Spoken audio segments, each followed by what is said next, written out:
Brought to you by the Leeward Community College Writing Center, here's a short tutorial on how to find your course reference number, or CRN. Knowing your class's CRN can help you to select the right course in Penji when you schedule an appointment or drop-in. There's two easy ways you can find your CRN. The first way is through Laulima. Step 1. Log into the Laulima website using your UH account.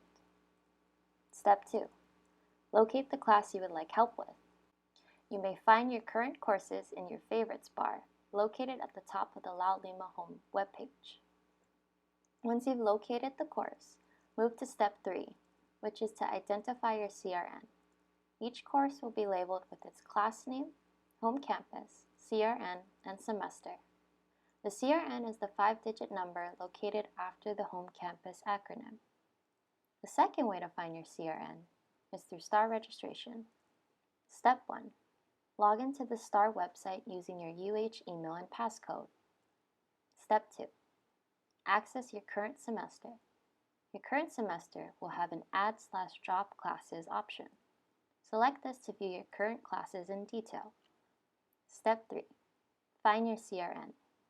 All details of your current classes will be displayed.